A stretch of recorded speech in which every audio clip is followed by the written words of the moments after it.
और आज का टॉपिक जो है हम प्रभु के वचन से जानेंगे आत्मा की भरपूरी का क्या मतलब है। What is the meaning of fullness of Holy Spirit? मैं चाहता हूं आपको एक तस्वीर दिखाएंगे हम इसी समय स्क्रीन के ऊपर। मैं चाहता हूं आप वो तस्वीर देखें और मैं वचन से पढ़ना चाहता हूं प्रकाशित वाक्य book of Revelation chapter 5 verse 6। मैंने उस सिंहासन और चारों प्राणियों और प्राचीनों के बीच में मानो एक वध किया हुआ मेमना खड़ा देखा। कौन है मेमना? जो जगत के गुनाहों को उठा ले जाता है, यीशु मसीह। तो वो कहता मैंने एक मेमना खड़ा देखा, उसके 7 सींग और 7 आंखें थी। आप देख रहे हो, 7 सींग और 7 आंखें थी।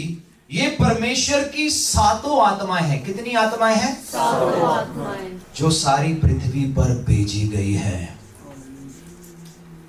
आपको कहेगा यार होली स्पिरिट तो एक ही है, एक ही आत्मा है, ये 7 आत्माएं कहां से आ गई? सारी पृथ्वी पर भेजी गई है। परमेश्वर ने अपनी 7 आत्माएं कहां भेजी है? सारी पृथ्वी पर। कितनी आत्माएं? 7 आत्माएं। प्रकाशित वाक्य 3 अध्याय में भी लिखा है, चैप्टर 1 में वर्स 7 में भी लिखा है, 1 का 4 में लिखा है, यूहन्ना की ओर से आसिया की 7 कलीसिया के नाम उसकी ओर से जो है, जो था और जो आने वाला है, और उन 7 आत्माओं की ओर से जो उसके सिंहासन के सामने है। तो रेवलेशन, बुक ऑफ रेवलेशन में 4-5 बार हम इस बात को पढ़ते हैं परमेश्वर की 7 आत्माओं के बारे में। So this is the fullness of Holi spirit. अब आत्मा एक ही है, लेकिन इसके 7 एट्रीब्यूट्स हैं, इसके 7 कार्य हैं, या दूसरे शब्दों में कहूं 7 प्रकार का अभिषेक मौजूद है कलीसिया के लिए। आमीन आमीन। आपको मालूम है ओल्ड टेस्टमेंट में कोई भी पवित्र आत्मा की भरपूरी में नहीं चला। कोई भी प्रॉफिट, कोई भी जज, कोई भी किंग वो 7 स्पिरिट्स या 7 तरह के अभिषेक को हासिल नहीं कर पाया। मैं चाहता हूं हम एक वचन को और पढ़ेंगे। हम जाएंगे आइज़ाया चैप्टर 11 वर्स 1 और 2। तब यीशे के ठूंठ में से एक डाली फूट निकलेगी और उसकी जड़ में से एक शाखा निकलकर फलवंत होगी। तो दाऊद के बाप का नाम क्या था? जैसे यीशे। इसीलिए प्रभु यीशु मसीह को किसकी संतान भी कहा गया? दाऊद की संतान करके भी कहा गया सांसारिक तौर पर। फिर वर्स 2 में क्या लिखा है? और यहोवा का आत्मा, सब कहें यहोवा का आत्मा। यहोवा का आत्मा नंबर 1 हो गया। क्या हो गया? यहोवा का आत्मा। बुद्धि का आत्मा, समझ का आत्मा, युक्ति का आत्मा, पराक्रम का आत्मा, ज्ञान का आत्मा और यहोवा के भय का आत्मा उस पर ठहरा रहेगा। तो यहां पर हम देखते हैं पवित्र शास्त्र बाइबल में उन 7 आत्माओं को एक्सप्लेन किया गया है। वो क्या है, उसके एट्रीब्यूट्स क्या है, उसका कार्य क्या है। अब ये बात यशाया की किताब में क्यों लिखी? क्योंकि पुराने नियम में कोई भी ऐसा नबी नहीं था जो पवित्र आत्मा की भरपूरी में चला हो। और आज हम समझेंगे कि इसी कारण वो हर क्षेत्र में फलवंत नहीं हुए, क्योंकि उनमें से कोई भी होली स्पिरिट की फुलनेस में नहीं चला। आज भी पॉसिबल है बिलीवर्स फुलनेस में ना चल रहे हो, आज भी पॉसिबल है, लैक ऑफ अंडरस्टैंडिंग के कारण, लैक ऑफ नॉलेज के कारण। लेकिन परमेश्वर चाहते हैं हम इन 7 तरह के अभिषेक में बढ़े। आमीन आमीन। सो पहला आत्मा कौन सा है? यहोवा का आत्मा। ये मालूम है किस बात को दर्शाता है? ओल्ड टेस्टमेंट में हम पढ़कर देखें, याद है पहला शमूएल 9वां अध्याय में हम पढ़ते हैं, चैप्टर 10 वर्स 1 में भी पढ़ते हैं, जब शाऊल अपने बाप के गधों को ढूंढने के लिए गया और वो उसको पता लगा शमूएल नबी यहां है, तो उन दिनों में लोग नबियों के पास जाते थे पूछने के लिए। क्या पूछने जाते थे? मेरे गधे कहां हैं? हर छोटी से बड़ी चीज, नबी जी जरा बताना, शादी कहां करें, यहां करें, वहां करें। तो एक बार ऐसे ही हुआ कि केरला की बात है, उड़ीसा की बात है। तो उड़ीसा की बात है, कोई फैमिली एक नबी के पास गई, भाई बताओ शादी कहां करनी है? तो नबी, ये है ऐसा ऐसा एक रिश्ता है, कर दो शादी। लेकिन प्रॉब्लम एक ही थी, लड़की थी केरला की, लड़का था उड़ीसा का। उसको उसकी भाषा नहीं आती, उसको उसकी भाषा नहीं आती है।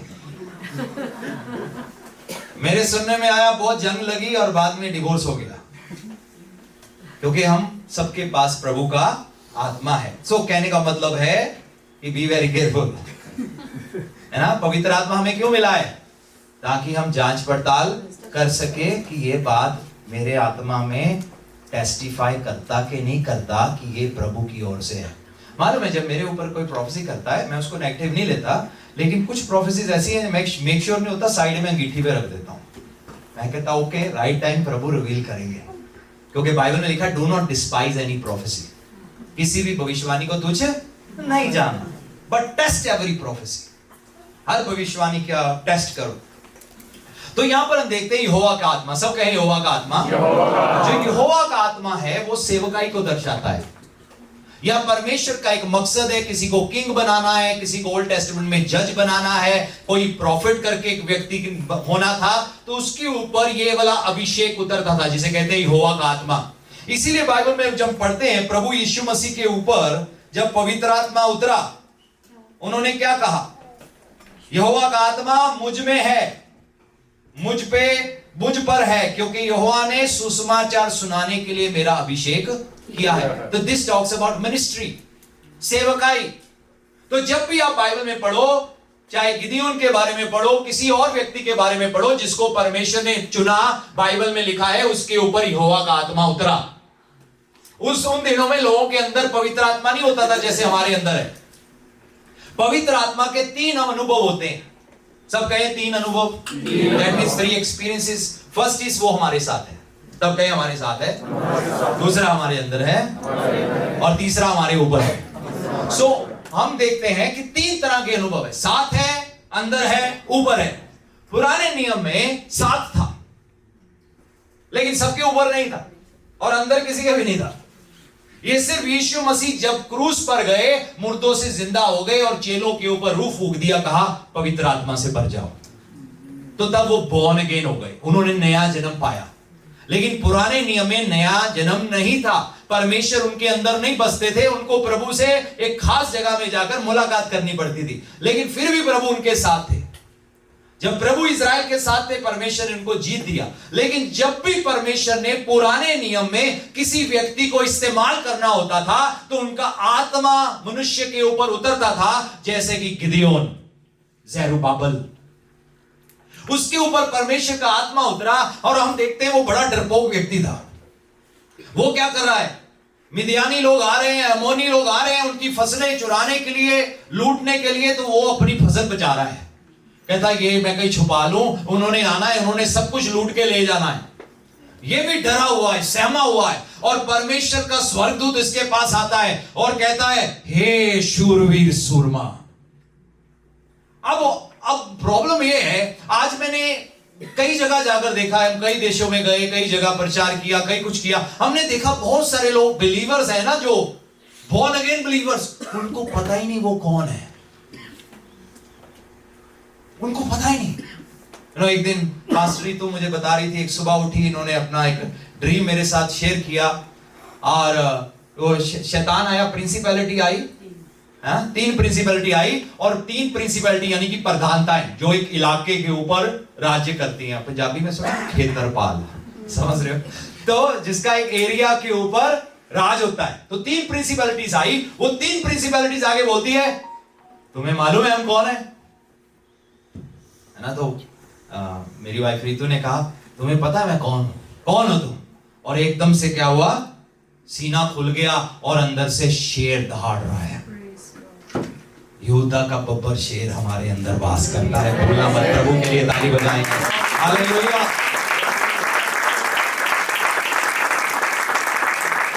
अब गिदियोन अपनी फसलों को छुपाना चाहता है।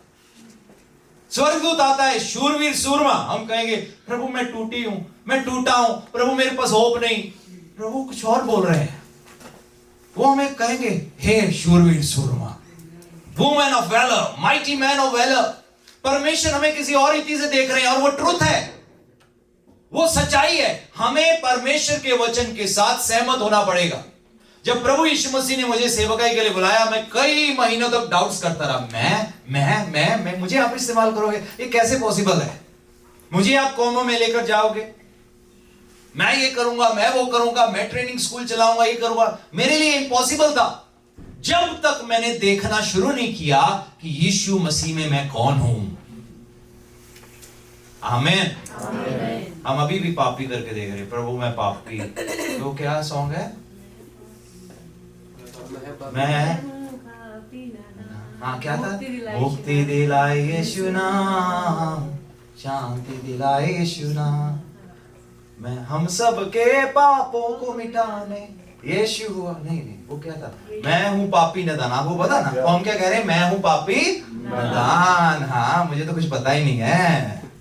ऐसे ही गुनाह हो जाता है। मालूम है गुनाह ऐसे नहीं होता, प्लानिंग होती है। पहले हम सोचते हैं अब क्या करना है, किसी भी तरीके से पहले हमारे इमोशन हो सकते हैं, भावनाएं हो सकती है, कुछ भी हो सकता है, गुनाह हो सकता है, पाप। मोस्ट ऑफ द गुनाह प्लानिंग से होते हैं, ऐसे नहीं होते। नदान तो कोई नहीं होता। लेकिन अब हम पापी नदान नहीं है, हम धर्मी हैं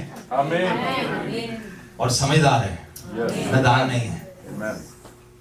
अब इसके पास स्वर्गदूत आता है, कहता है शुरू ही सुना, कहता है प्रभु तेरे साथ है। क्या कहता है? God is with you. अगर प्रभु हमारे साथ है, कहता है फिर हमारे साथ ये क्यों हो रहा है? हमारी दूरदर्शा क्यों दूर बुरी है? क्यों ये लोग आकर हमें ठक्कर ले जाते हैं? क्यों हमारे पास सब कुछ होपलेस है? हमारे हालात ऐसे क्यों है? मालूम है कई बार तब तक हमारे हालात नहीं बदलेंगे जब तक हम विश्वास में उठ खड़े नहीं होंगे। बहुत बार हम सोचते हैं ओ गिर गए, लेट पड़े, प्रभु ही आएगा उठाएगा। वो नहीं उठाएगा, वो कहेगा उठ प्रकाशमान हो। आमीन, हालेलुया। हमें एग्री करना होगा परमेश्वर के वचन से, हमें वर्ड ऑफ गॉड से एग्री करना होगा, उसको लेके चलना होगा। वो कहता है शूरवीर सूरमा। वो सोचता है यार ये मुझे क्या बोल रहा है, लेकिन तो फर्क कब आया? जब यहोवा का आत्मा उतरा। और कितने लोग थे? 32,000। प्रभु ने कहा बहुत ज्यादा है, अपने आप को ग्लोरी देंगे, हमने किया हमने किया हमने किया। प्रभु कहते बहुत ज्यादा है, जो डरता है चला जाए। कई बार पता है वो डर वाले लोग ना दूसरों में भी डर डाल देते हैं। ध्यान रखो किसकी सुनते हो। आप हो सकता है जॉब में जाते हो, नौकरी में जाते हो, कहीं अपने बिलीवर नॉन बिलीवर फ्रेंड्स हो सकते हैं, उनमें जाते हो। हाँ यार तेरा क्या बनेगा, तू तो बहुत आए बेचारी, बड़ा तरस आता है तुझे। वो तरस ही खा सकते हैं और कुछ नहीं कर सकते। आप कह दो मैं बेचारा बेचारी नहीं हूं, मैं शूरवीर। औरत को क्या बोलेंगे? सूरमी। हाँ मैं माइटी वुमेन ऑफ वैलर हूं, मुझे तरस नहीं चाहिए। कई बार हम अमेरिका में जाते हैं, अमेरिकन चर्चिज में, और एक बहुत अच्छी चर्च है, हम कई बार गए। और जब भी प्रीच करना, बहुत सारे लोग आ जाना और रो रहे हैं, आंसू बहा रहे हैं। मैं समझ सकता हूँ हीलिंग चाहिए होती है, प्रभु के पास ना जाए तो क्या करें। लेकिन उनमें से कुछ लोग थे, एक बार वहां पर 10-12 दिन की मीटिंग थी, एवरीडे सेम स्टोरी, सेम दर्द, सेम तकलीफ। मैंने कहा यार ये बंदा कल भी था, ये परसों भी था, ये 4 दिन पहले भी था, पिछली बार भी जब मैं मीटिंग में आया सेम स्टोरी थी। उसको कोई हग चाहिए, कोई उसको दिलासा दे, मैं समझ सकता हूं हमें वो चाहिए। बट प्रॉब्लम ये थी कई बार हम सेल्फ पिटी में चले जाते हैं। किस में चले जाते हैं? सेल्फ पिटी में। कोई मुझे दिलासा दे, कोई समझे। मैं समझता हूं कि एक हीलिंग का टाइम होता है, लेकिन अगर हम उसी में ही फंसे रहेंगे आगे कभी नहीं बढ़ पाएंगे। हमेशा अपनी सिचुएशन को लेकर रोते रहेंगे, आगे कभी नहीं बढ़ पाएंगे। शैतान चाहता है हम रोते रहें, वो चाहता है हम पेन में रहें, वो चाहता है जो हमें जख्म मिला उसको रोज रगड़े। कई लोग रोज सुबह उठेंगे अपना जख्म फिर रगड़ेंगे, शाम को थोड़ी पपड़ी जमेगी ना सोए सोए, और सुबह उठेंगे ओह थोड़ा रगड़ लें, और फिर कई बार लोग रगड़ने आ जाएंगे, ओ तुम बेचारे बेचारी बड़ा बुरा, हाँ बड़ा बुरा। उनको छोड़ो इस बात को, कोई नहीं, प्रभु महान है, आगे एक अच्छा भविष्य है। बोलना पड़ेगा। मेरे पास आते थे, कर कुछ नहीं कर सकते थे, मदद कोई नहीं कर पाता था।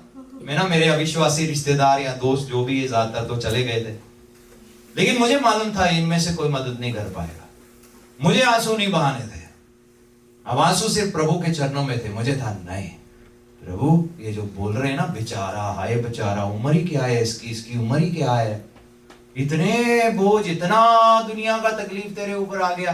पहले थोड़ी देर मैंने कहा हाँ, फिर मैंने कहा ये तो क्या कर रहा है, तो शूरवीर सुरमा है, प्रभु तेरे साथ है। ये जो बोल रहे हैं वो तेरा पास्ट हो सकता है लेकिन तेरा फ्यूचर नहीं है। मैं अपने पास्ट को लेके रोने की बजाय अच्छा है मैं अपने फ्यूचर को देख के रिजॉइस करूं। इफिसियों में पौलुस ने क्या कहा, जहां स्वर्गीय स्थानों में हम मसीह के साथ विराजमान है वहां नजरें गड़ा के रखो। ये मत कहो हमारा भविष्य बुरा है, यहाँ भी बहुत अच्छा है, वहां तो खूबसूरत है। मालूम है क्यों? वहां आंसू नहीं होंगे, दर्द नहीं होगा, रोना नहीं होगा, उदासी नहीं होगी, आनंद ही आनंद होगा। क्यों ना प्रभु के लिए ताली बजाओ। आमीन। हमने यीशु मसीह को जिंदगी देकर वो पा लिया है जो हम दुनिया का सारा धन दौलत बेचकर भी पा नहीं सकते। हमारे पास बड़ा खूबसूरत, मालूम है ऐसे ही प्रभु के चेले लोग ऐसे नहीं दर्द सह गए सारा, वो हमेशा आगे देखते थे। पौलुस जेल में है, कलीसिया को पता क्या लिख रहा है, आनंदित रहो, सदा आनंदित रहो। भैया ये कैसे पॉसिबल है? वो हमेशा आगे देखता था। वो बहुत सारे विश्वासी की तरफ पीछे नहीं देखता था। आपको नहीं पता 20 साल पहले कहता है शूरवीर सुरमा, परमेश्वर तेरे साथ है। 32,000 गए, 22,000 आउट कर दिए प्रभु ने। जो डरता है कांपता है, गेट आउट। नेगेटिव नहीं चाहिए कहता परमेश्वर, कहता है कि सीरियस काम है, युद्ध लड़ना है, तुम भाइयों का दिल भी कमजोर कर दोगे। कितने रह गए? 10,000। फिर उनको पानी पीने के लिए कहा, जो पी रहे हैं जानवर की तरह। प्रभु ने कहा ये भी रिजेक्टेड है। सिर्फ 300 थे, योद्धा की तरह पी रहे थे। कैसे पी रहे थे? योद्धा की तरह, पूरे अलर्ट, दाएं बाएं देख रहे हैं। परमेश्वर ने कहा ये चाहिए मुझे योद्धा लोग चाहिए। आमीन। आज मालूम है बहुत सारे बिलीवर्स अपनी जिंदगी में कई बार क्यों हार जाते हैं? क्योंकि वो डिफेंसिव मोड में है। कौन से मोड में है? इजराइल से सीखो, इजराइल से सीखो, उसकी जंगों से सीखो, इतिहास से सीखो। चाहे यहां खतरा है अटैक कर दो।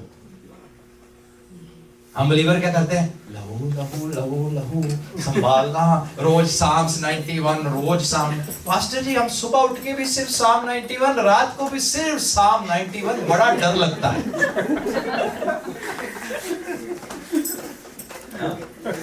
हमें राइज अप होना पड़ेगा। अगर आप डिफेंस मोड में हैं आप कुछ भी हासिल नहीं कर पाएंगे। हम लोग कुछ भी हासिल नहीं कर पाएंगे। इजराइल यहोशू पीढ़ी ने कैसे हासिल किया? बैठ के किया। मूसा पीढ़ी की तरह बैठे रह गए, हमने नहीं जंग लड़नी, दानव रहते हैं वहां पे, कि आगे बढ़कर लिया, युद्ध लड़के लिया ना। लेकिन प्रभु उनकी ओर से लड़ा, प्रभु उनका बल बने। प्रभु ने अलग अलग चीजों को इस्तेमाल किया उनको युद्ध जिताने के लिए। कई बार तो पत्थर भी गिरे, कई बार वास्प जिसे बोलते हैं, पंजाबी में तो मोड़ी भी बोलते हैं, उनको भेज दिया युद्ध में। अरे वो तो कुछ भी, सांपों को भेज दिया, कुछ भी, प्रभु कुछ भी इस्तेमाल कर लेते थे इजरायलियों को जिताने के लिए। आमीन। अगर हमें, देखो मैं एक आयत आपको दिखाना चाहता हूं, आप कई लोग विश्वास नहीं करेंगे, मैं आपको रियली ट्रूथ बता रहा हूं। जो प्रभु ने आपके लिए रखा ना, कई बार ऐसे ही नहीं मिलता। मैं सच बोल रहा हूं, ऐसे ही नहीं मिलता। हम जाएंगे, सब लोग खोल दीजिए मत्ती रचित सुसमाचार 11 अध्याय 12 आयत। यूहन्ना बपतिस्मा देने वालों के दिनों से अब तक स्वर्ग के राज्य में बलपूर्वक प्रवेश होता रहा है और बलवान उसे क्या करते हैं? किससे छीनना है? शैतान से छीनना है। इलीगल है, थाम के बैठा हुआ है हमारी चीजों को। इंग्लिश बाइबल में क्या लिखा है? From the days of John the Baptist until now, the kingdom of heaven has suffered violence, and violent shall take it by force.